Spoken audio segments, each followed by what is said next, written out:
आज दिल से निकलती ये आवाज है, हमको लगता है तू हमसे नाराज है। अपनी मस्ती में गफलत में हम सो गए, तेरी रहमत के दरवाजे बंद हो गए। आदाब नाजरीन, A1 TV का ख़ास प्रोग्राम नूर रमज़ान हम 2-3 साल से भी आपके सामने पेश कर रहे हैं, मगर इमसाल A1 TV के स्टूडियो में मौजूद है मुफ्ती मौलाना मोहम्मद फ़ारूक साहब। मस्जिद उस्मानिया तीन खदिल मस्जिद के पास जो तारीख़ी मस्जिद है, उस मस्जिद के इमाम व ख़तीब भी हैं और मुफ्ती भी हैं। आइए, रमज़ान के मसाइल पर कई लोगों ने मुझसे सवालात भी रखे हैं। सबसे पहले मैं मौलाना का A1 TV के स्टूडियो में इस्तकबाल करता हूँ। अस्सलामु अलैकुम वरहमतुल्लाहि वबरकातुहू। तो लीजिए, मैं ख़ास आज के इस प्रोग्राम का जो मकसद है वो है सदक़े फ़ित्र। सदक़े कई लोग ज़कात देते हैं, कई लोग फ़ितरे को लेकर ख़ास कर रमज़ान के क़रीब यानी 1-2 दिन होता है या ईद से पहले भी देना बोल के कई लोगों का ये भी होता है। अगर वो सदक़े फ़ित्र ही जब रमज़ान के क़रीब देते हैं तो फिर लोगों तक वो पहुँचेगा कैसा, वो लोग उसका फ़ायदा उठाएंगे कैसा। जैसा कि वो लोग गरीब फ़ुक़रा मिस्किन जो भी लोग जब फ़ितरा हम देते हैं तो उससे इस्तेफ़ादा कैसा हासिल करें। नाज़रीन, सबसे पहले बुनियादी बात ये याद रखें, मज़हब इस्लाम में जितनी भी इबादतें रखी गई है उन इबादतों के अहकाम व मसाइल मुतय्यन है। उन मसाइल को जानने के बाद ही इबादत को अच्छी तरह बंदा अदा कर सकता है। तो चाहे ज़कात का मामला हो या फ़ितरे का मामला हो, हर दो सूरतों के पीछे अगर आप देखेंगे मज़हब इस्लाम में सबसे पहले जो चीज़ जिसको तरजीह दी जाती है, यानी एक तो है बदनी इबादत जैसे नमाज है। जितनी भी माली इबादतें हैं, माली इबादतों में जैसे कि ज़कात है, फ़ितरा है, ये माली इबादतें कहलाती है। माली इबादतों का मकसद बस यही है कि जो गुरबा व फ़ुक़रा है उनकी दिलजोई की जाए और उनको अपनी ईद में शामिल किया जाए। इसके पीछे मज़हब इस्लाम का बस मकसद यही है कि गुरबा और फ़ुक़रा की दिलजोई करना है। तो रहा फ़ितरे का मसला, इसलिए फ़ितरे के बारे में आया है कि सदक़े फ़ित्र ईद उल फ़ित्र के दिन नमाज से पहले अदा करना अफजल है।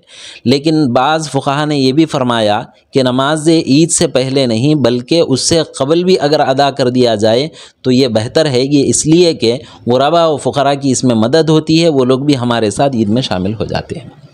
तो चाहे ज़कात हो या फ़ितरा हो, जल्द अज़ जल्द अदा करने की बड़ी फ़जीलत आई है।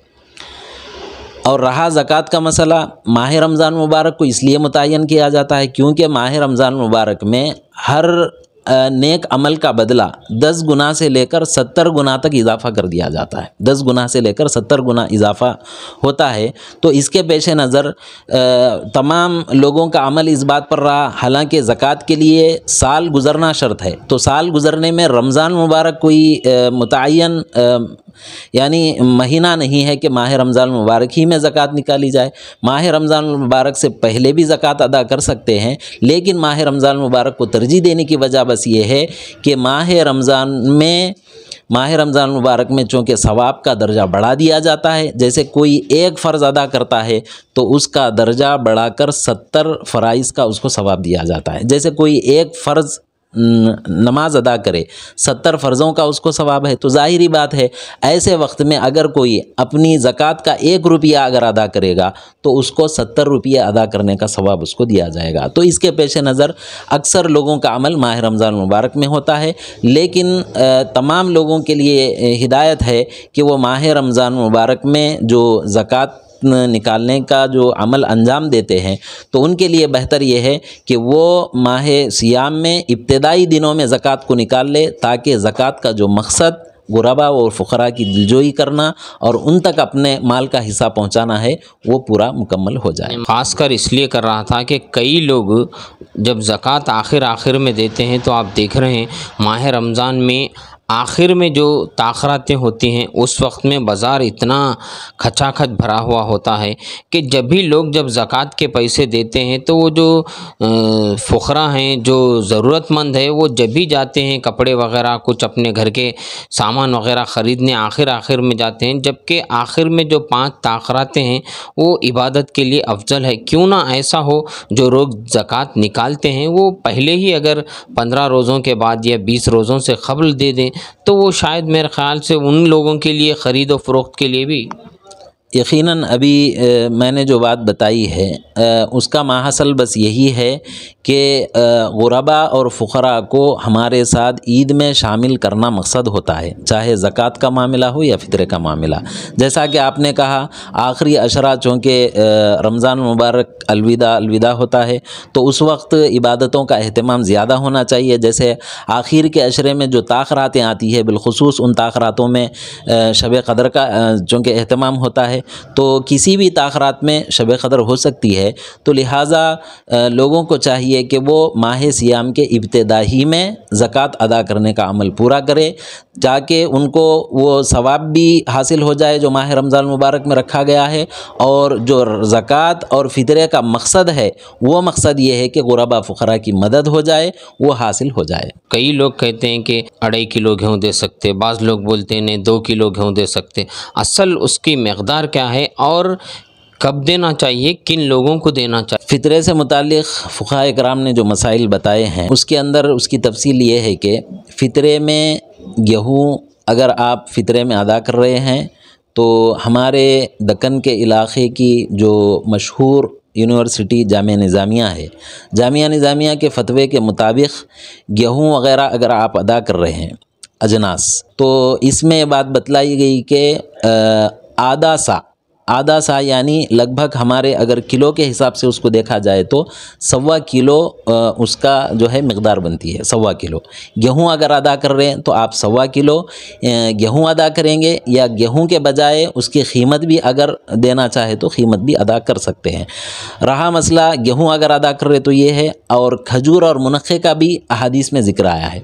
खजूर और अगर मुनक़ा अदा कर रहे तो इसमें 1 सा का ज़िक्र है। 1 सा जो है यहाँ किलो का अगर हिसाब देखा जाए तो लगभग 2.5 किलो के बराबर वो होता है।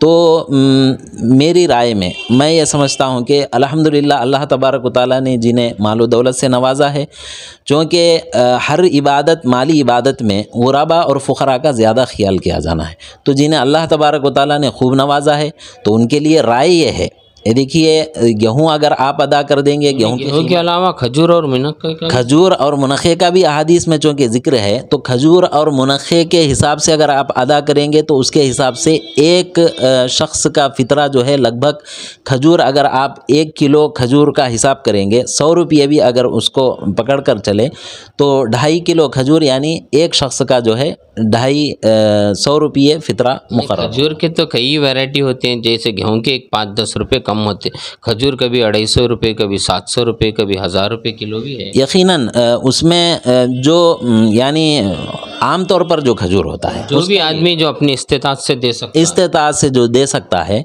उसका भी अगर एतबार करेंगे, आम तौर पर जो खजूर होता है अगर उसका भी एतबार करेंगे तो आप एक शख्स का 250 रुपये फ़ितरा। मैं कभी खजूर और मुनक़े के बारे में सुना नहीं था। नहीं, अहादीस में खजूर और मुनक़े का भी जिक्र आया है। तो खजूर और अगर मुनक़ा आप देना चाह रहे हैं तो उसके लिए 1 सा यानी 2.5 किलो होगा। गेहूँ, जौ, जवार इस तरह के कोई अजनास देना चाह रहे तो उसके लिए 1.25 किलो है। 1.25 किलो ये चीज़ें फ़ितरे में एक शख्स की तरफ से अदा किया जा सकता है, या फिर उसकी कीमत भी अदा की जा सकती है, या तो इसकी कीमत किसी इदारों को भी दे सकते हैं। देखिए सदक़ा फ़ितर उन तमाम लोगों को गुरबा और फ़ुक़रा को दिया जा सकता है जो ज़कात लेने के मुस्तहिक़ है, यानी जिन जिन को ज़कात दी जा सकती है उनको सदक़ा फ़ितर भी दिया जा सकता है।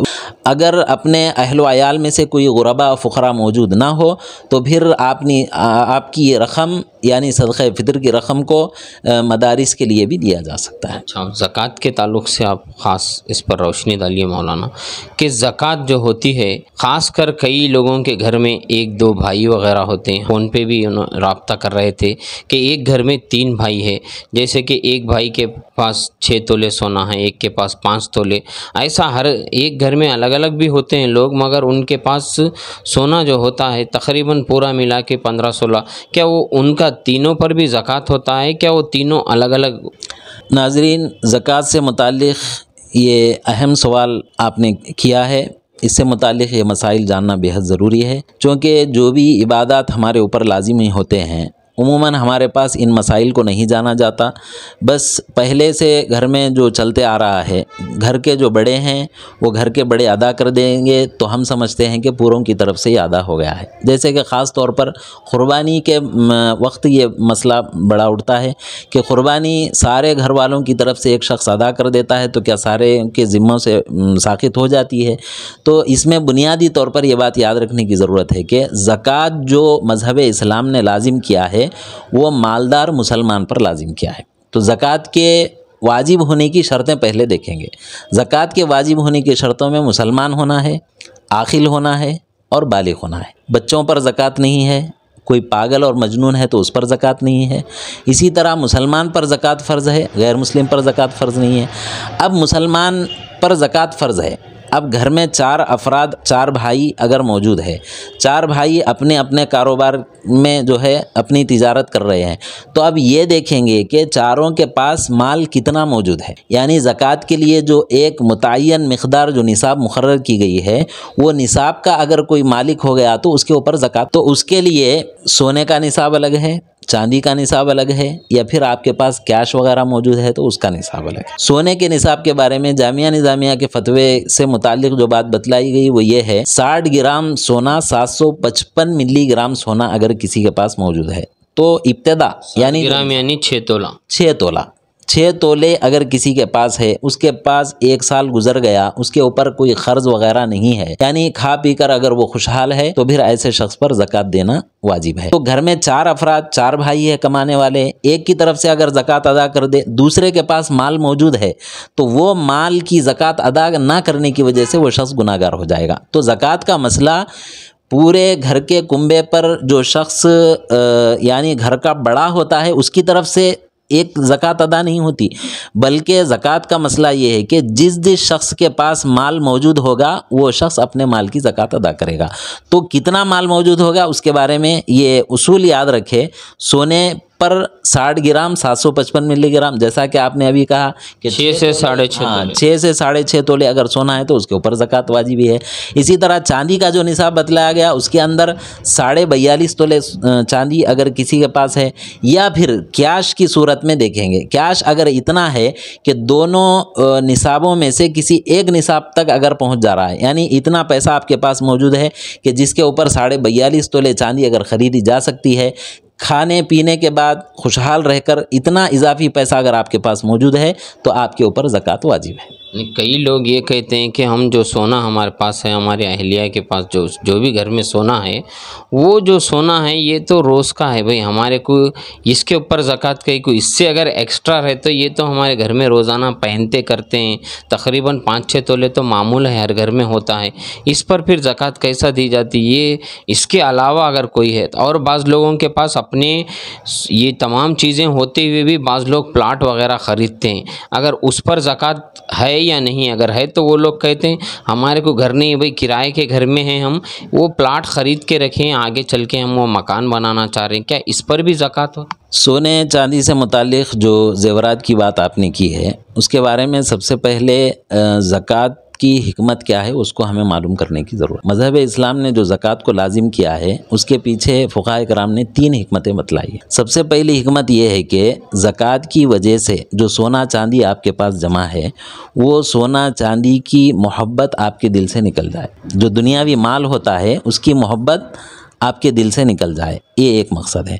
दूसरा मकसद ये है कि अल्लाह तबारक व तआला ने निज़ाम कायनात को इस तरह बनाया है कि किसी को मालदार बनाया और किसी को फ़कीर बनाया। जो मालदार है अपने माल का हिस्सा निकाल कर उस फ़कीर तक पहुँचाए, तो मुआशरे के अंदर जो मुआशी तवाज़ुन बिगड़ जाता है, मुआशी तवाज़ुन जब बिगड़ जाता है तो मुआशी तवाज़ुन की बहाली के लिए अल्लाह रब्बुल इज़्ज़त ने ज़कात का निज़ाम मुक़र्रर किया, ताकि मालदार तबक़ा जो अपने पास जो अपना माल का हिस्सा जो गुरबा फ़ुक़रा का है ज़कात के नाम पर, वो उन तक पहुँचाएंगे। तो ये जो माशी जो निज़ाम दिरहम बरहम हो गया है, ये सारा का सारा निज़ाम दुरुस्त हो जाएगा। इसीलिए उलमा इकराम ने बयान फरमाया कि अगर मालदार लोग अपने अपने माल की ज़कात सही तौर पर अगर निकाल ले, तो उलमा इकराम बयान फरमाते हैं कि मुआशरे के अंदर कोई मुफलिस और फ़कीर कोई नज़र नहीं आएगा अगर सही तौर पर माल की ज़कात निकाली जाए। तो सबसे पहले माल की ज़कात निकालने के पीछे हिकमत देखना चाहिए। एक तो ये है कि माल की मोहब्बत दिल से निकल जाए, एक हिकमत ये बयान की गई। दूसरा, मुआशरे का जो मुआशी निज़ाम है वो दुरुस्त हो जाए, ये दूसरी हिकमत है। और तीसरी हिकमत ये है कि आदमी मोमिन का दिल बखीली से बच जाए, बखीली उसके अंदर ना रहे, ये मकसद है। तो अब आप देखेंगे, अब इस तरह के सवालात होना कि भाई हमारे पास जो पहनने के ज़ेवरात है हम तो वो पहन रहे हैं, आया उसके ऊपर ज़कात वाजिब होती है या नहीं होती है? तो इसके बारे में मैं आपको एक हदीस सुन। हुज़ूर पाक अलैहिस्सलातु व तस्लीम ने एक खातून को देखा कि उसके हाथ में कंगन पहने हुए थे। तो हुज़ूर पाक अलैहिस्सलातु व तस्लीम ने उससे पूछा, क्या ए खातून तुमने इसकी ज़कात अदा की है? तो उस खातून ने कहा, या रसूलल्लाह मैंने इसकी ज़कात अदा नहीं की। उस पर हुज़ूर पाक अलैहिस्सलातु व तस्लीम ने आखिरत में जिस माल की, जिस सोने की ज़कात अदा न हो उसके ऊपर जो वईद है, जब आपने वो वईद सुनाई तो उसी वक्त कंगन उतार दिए और हुज़ूर पाक अलैहिस्सलातु व तस्लीम के हवाले कर दिए और कहा कि या रसूलल्लाह आप इसमें से जैसे चाहे जो मुस्तहिक़ीन है उन तक ये पहुंचा दीजिए। तो अब इससे पता चला कि जो ज़ेवरात हमारे अपने पहनने के हैं उस पर भी ज़कात वाजिब है, जो सोना रखा हुआ है उसके ऊपर भी है। सोना किसी भी शक्ल में हो, चाहे ज़ेवरात की शक्ल में हो, चाहे किसी भी शक्ल में रखा हुआ हो, उस पर जो है ज़कात वाजिब होती है। रकम देखिए, सोना, एक तो सोना हो गया, एक चांदी हो गई, दूसरे रकम है, तो ये तीनों पर जो है ज़कात वाजिब है। कई लोग रकम तो अपने पास नहीं रखते, वो प्लाटों की शक्ल में रखते हैं, क्या उस पर भी ज़कात है? हाँ, प्लाट से मुताल्लिक़ जो उलमा इकराम ने जो मसाइल बताए हैं वो ये है, प्लाट आपने अगर तिजारत की नीयत से ख़रीदा है, बेचने की नीयत से ख़रीदा है, तो उसके ऊपर ज़कात वाजिब होगी। चूँकि माले ज़कात में जिस तरह सोने पर ज़कात वाजिब है और चांदी पर ज़कात वाजिब है और कैश जो अपने पास मौजूद होता है माल पर ज़कात वाजिब है, उसी तरह माल तिजारत पर भी है। तो जो प्लाट आप माल तिजारत यानी बेचने की गर्ज से अगर ख़रीदे हैं तो उसके ऊपर ज़कात वाजिब होंगी। अब रहा सिर्फ प्लाट आपने ख़रीदा है, आगे चलकर घर बनाएंगे, घर अपनी ज़रूरत है, तो शरीयत आपके ऊपर ज़कात वाजिब नहीं करती, जो प्लाट मकान बनाने के लिए ख़रीदा गया। ख़ास कर कई लोग घरों में सोना वगैरह भी कर्ज से लेकर भी ख़रीद के अपने घर में ख्वाहिश जो होती है कि उनके पास सोना है, इनके पास है, हमारे पास नहीं है, तो बेचारा शोहर यहाँ से वहाँ से कर्ज़ लेकर भी उन्हें सोना वगैरह कई ज़ेवरात दिलाते हैं, जबकि उनके ऊपर क़र्ज़ है, क्या वो लोग भी ज़कात दें? देखिए, जिसके ऊपर ज़कात वाजिब हुई है वो ये देखा जाएगा कि ज़कात के शराइत में से एक शर्त वो शख्स कर्ज़दार ना हो। जैसे मिसाल के तौर पर आपके पास सोने की मकदार ज़कात पहुंच रही है, आपके ऊपर ज़कात वाजिब हो रही है और आपके ऊपर 5 लाख रुपये ख़र्च, तो पहले ख़र्ज़ का जितना हिस्सा आपके ऊपर लाजिम है उसको मनहा किया जाएगा, यानी उसको मेट दिया जाएगा, उतना मना किया जाएगा। बाद में उसके बावजूद भी अगर आपके पास इतनी रकम बच रही है, क़र्ज़ अदा करने के बाद भी अगर वो ज़कात की रकम को पहुंच रही है, तो ऐसी सूरत में आपके ऊपर ज़कात वाजिब है। आपके ऊपर क़र्ज़ होते हुए इतना क़र्ज़ है कि वो क़र्ज़ अदा करने के बाद उतनी रकम आपके पास बचती ही नहीं जिस पर ज़कात अदा की जाए, शरीयत आपके ऊपर लाजिम नहीं करती। एक आखिरी सवाल, किन किन लोगों को ख़ासकर रिश्तेदारों में बहना, खाला, फुप्पी वगैरह जो लोग होते हैं, किन किन लोगों को ज़कात दे सकते हैं और किन को नहीं? ये मसला ज़िक्र करने से पहले मैं एक ख़ास बात की तरफ तवज्जो दिलाना चाहूँगा। थोड़ी देर पहले आपने ये पूछा था कि औरतें उमूमन जो ज़ेवरात पहनती है उसके बारे में बखीली से काम लेती है और वो ये समझती है कि इसके ऊपर ज़कात नहीं है। औरतें, बहनें हमारी इस बारे में याद रखें, जो सोना वो पहनी है, अगर इनकी तरफ से इनके शौहर अगर ज़कात अदा कर दे तो ज़कात अदा हो जाती है। लेकिन ज़कात का जो मकसद बयान किया गया, जो ज़कात अदा करने से दिल की बखीली जो दूर होना है और माल की मोहब्बत जो कम होना है, इसका मकसद पूरा नहीं होता। तो हमारी वो बहनें जिनके पास बहुत सारे सेट्स मौजूद है, बहुत सारे ज़ेवरात जमा है, तो मैं उनके लिए ये मशवरा देना चाहूँगा कि वो इस बात पर ज़्यादा अमल करने की कोशिश करें कि अपने ज़ेवरात में से ख़ुद ज़कात अदा करने की कोशिश करें। अब चूँकि औरतों की तरफ से होता है कि हम कमाती धमाती नहीं है, हमारे पास पैसे मौजूद नहीं होते। अब रहा ये जो मसला कि हमारे पास जो ज़ेवरात मौजूद है क्या उसमें से निकाल कर हम देंगे, तो यकीनन उसमें से निकाल कर देने की ज़रूरत है, क्योंकि ज़कात का मकसद बस यही है कि माल की मोहब्बत आपके दिल से कम की जाए। हाँ, अलबत्ता जो उनके शौहरों की तरफ से उनकी ज़कात अदा की जाती है, यकीनन वो काबिल क़बूल है, अदा हो जाती है। आपने एक सवाल ये किया कि ज़कात किन को दिया जा सकता है, तो इस बारे में एक उसूल याद रख ले। जो शख्स भी हमारी किफ़ालत में है, जैसे हमारे बेटे हैं, बाप है, बेटे को ज़कात नहीं दे सकता, बेटी को ज़कात नहीं दे सकता, यानी जो फुरू होते हैं, पोता पोती को ज़कात नहीं दी जा सकती। इसी तरह कोई लड़का है, अपने बाप को ज़कात नहीं दे सकता, दादा को ज़कात नहीं दे सकता, माँ को ज़कात नहीं दे सकता, क्योंकि बच्चे का जो माल होता है वालिदैन का ही माल क़रार पाता है, और बाप का जो माल होता है वो बच्चों का माल क़रार पाता है। तो जो लोग भी हमारी किफ़ालत में है, उन लोगों को ज़कात नहीं दी जा सकती। अलबत्ता जो किफ़ालत में नहीं है, जैसे कोई शख्स है अपने भांजे को ज़कात देना चाहता है, भांजा मुस्तहिक़ है तो भांजे को ज़कात दे सकता है, भांजियों को ज़कात दी जा सकती है। कोई भाई है, बहन अगर मुस्तहिक़ है, बहन को ज़कात दे सकता है।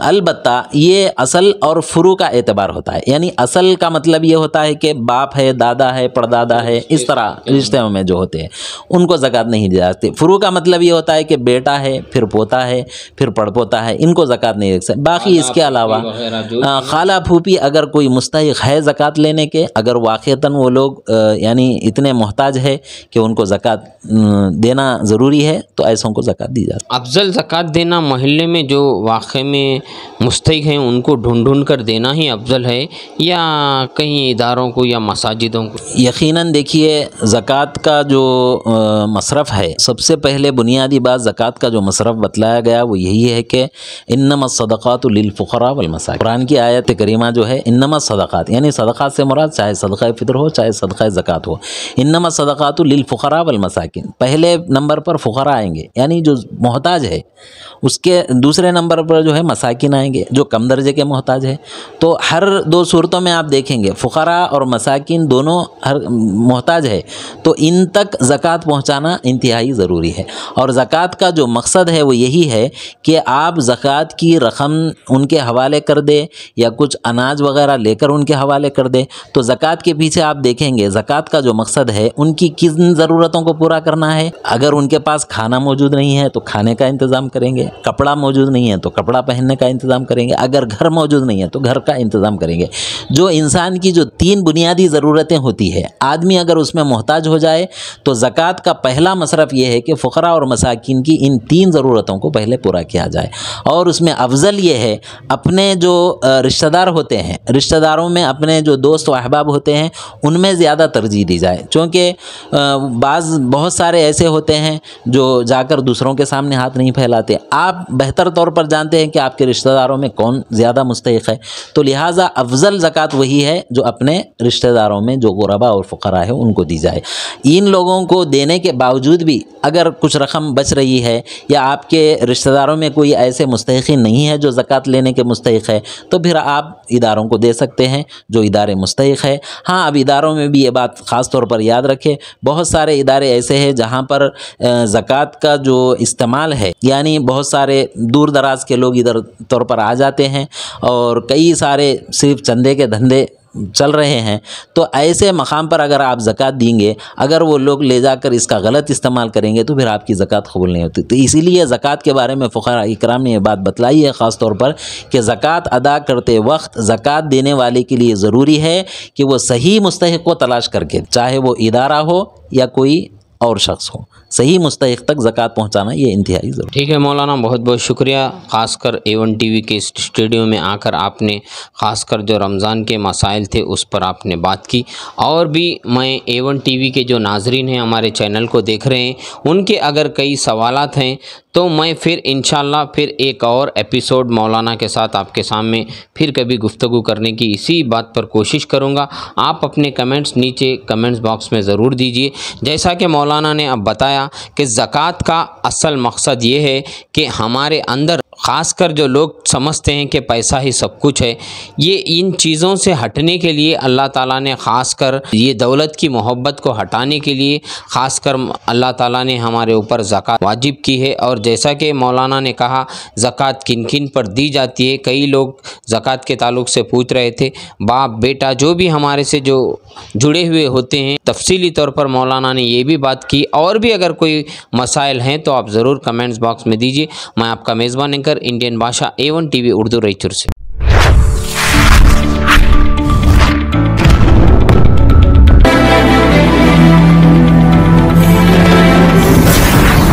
कॉटन मिल्स फाइनेंस कलेक्शन, हर किस्म की मटेरियल भी दस्तयाब है। इंदौर कॉटन, अपोजिट पत्थर हाथी, नया बाजार, दीन खंदिल, रायचूर।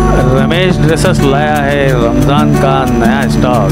जी हाँ, रमजान का नया खूबसूरत स्टॉक। कपड़ों के लिए एक बड़ा ब्रांड रमेश ड्रेसेस, 0 साइज से लास्ट साइज तक हर वो फैंसी और फैशनेबल कपड़े, हर एक की पसंदीदा shop Ramesh dresses, complete family shop, Osmania market, cloth bazaar, Raichur.